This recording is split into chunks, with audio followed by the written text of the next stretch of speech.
Do you want to know what to do when a guy stops giving you the attention you deserve? Stop reaching out.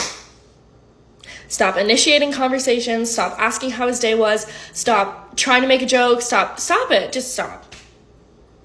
If at some point you guys were talking like that and then you stop, he's going to be sitting there thinking, even if you stop, you still be feeling some type of way. You still develop that emotional sort of attachment towards him because he's avoiding you. Yeah.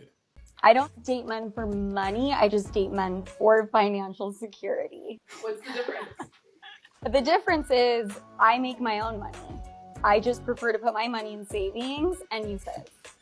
If I ever get married and change my last name, just know that I am down bad. Like, I am at the earth's core for that man, because there is no ounce of my soul that would ever want to give up my last name right now. Because have you ever heard any woman talk about the process of changing her last name? That is not for me. How would I would have to get a new email. I'm not doing that. If I ever meet a guy that makes me want to change my email, he's probably the one. I haven't met him yet. Normally, that's the way it's supposed to happen. You're supposed to love your man so much that he loves you. Is it that difficult to put the cat back on the toothpaste so that the next person that uses it comes to a nice clean tube? That's all I'm asking for, is a little consideration. Yeah, but what about... I'm just gonna say this. If your size was as obvious as our tit size, I think some of you guys would probably... Men are so superficial. Would you date a guy that's shorter than you? Absolutely not. I'd at least 6'2". At least 6'2". Yeah. How tall are you? 5'5". 5'5". Yeah. So 6'2". Well, it's 5'6", 5'5". 6'2" bare minimum. Yeah, I just like tall dudes. Oh, the double standards for somebody saying men are superficial. What she's asking for. You know how tall is 6'2"? Oh, come on, man. How many men are 6'2" in this world? Come on.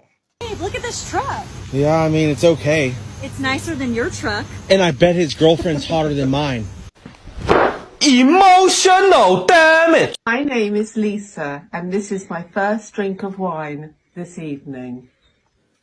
My name is Vishal as well.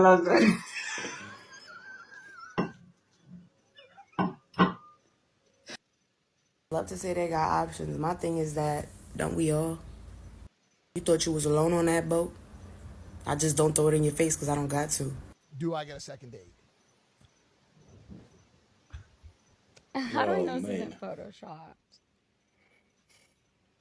Yeah. I would give that a second date. Do I?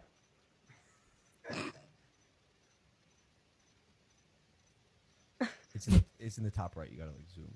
Yeah. Oh, there's no way you can say yes like that the same way to both of them. His should have got a more. His should have got a more resounding. You asked me second. His should have got a more resounding yes. You asked me. Well, what? I know they are trying to make their podcasts more interesting by being much interactive, but like, is it necessary to show a woman your bank account for her to date you? Guys, don't do it. Don't do it. She's just there for the money. Or if she decides to, it will just be there for the money. What happens if she meets somebody that has more money than you? You see my point? My point. When was the last time somebody asked you out? Like 6 months ago. Like 2 weeks ago? A few days ago. 2 weeks ago. 2 months ago? Not too long ago. Ooh. I don't know, honestly. The last time I was... A relationship truly only works when a woman settles for a man that she considers mid. That would be, of course, mid-women settling for mid-men.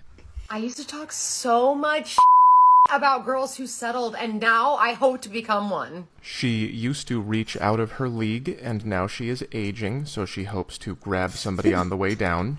Because when a woman does the opposite and falls in real love with someone she's attracted to and who's at her level, it's a disaster. Here's where she gets confused. Attracted to and at her level are not the same thing unless you're up here. It's a disaster because you're going out of your league and he doesn't really want you. That's when the power dynamic and balance gets thrown off kilter because the man doesn't hold her on a pedestal. Yes, we all know that putting her on a pedestal is the best way to get what you want. Women love men who are below them. So she never has the upper hand. Exactly, because this is what you do when you have the upper hand. And that makes her feel crazy, delulu, out of control. Yes, Michael Sartain told me yesterday that's called dread. I was on his podcast, I'm Going Places. Because what we're supposed to do as women is just like being receptive. So now she's mocking the idea of respecting the man that she chose, which is a pretty good idea as long as he treats you well. Like, allow him to pursue us and chase us, like, even in a long-term relationship. If you're with a man you're not even really that attracted to, you're gonna do that naturally. Because you don't give a f***. So if you're with a guy on your level, he's gonna be chasing you all the time because you're not really attracted to him. Look how mad she is. But if you're in love, you give so many f***s. Yes, if you're in love, then you definitely do give a lot of those. These couples you know that have made it work and are together in our modern society have followed this formula. Remember, she's saying nothing wrong. She is spot on about how to solve the problem. It's just from the female perspective. Nice guy who the woman isn't attracted to and who she never considered being with finally wore her the f*** down until she said, ugh, fine, I guess. Because the attractive ones are putting me into a crazy, anxious cycle. And now that woman is bored and sexually unfulfilled, but she's secure. At least she has that. Emotional security. The most important element for a woman to have to ensure success in a romantic partnership. If you listen to women, they will tell you everything that I tell you. All these women are only attracted to these men. So these women have to choose between being used and discarded or being sexually unfulfilled.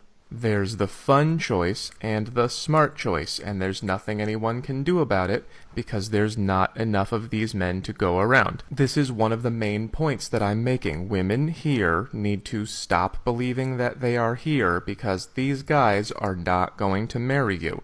They're going to put you here, and then you're going to be sad. And when you come to these guys later in life, they're going to say, well, where the hell have you been for the last 20 years? And then everyone's sad. Again, this woman has the right idea. The only thing she said wrong was that these guys were on her level. Your level is the guys who will put you on the pedestal. I hate it whenever I tell people that me and my boyfriend want to get married and they're like, but you're only 22!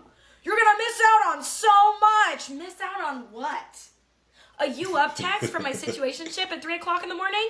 Getting cheated on 3 times? Yeah, I'm good, okay? The average black woman, don't shake your head, listen and learn. Don't make me a statistic though. I'm not a statistic. You are a statistic, you're not special.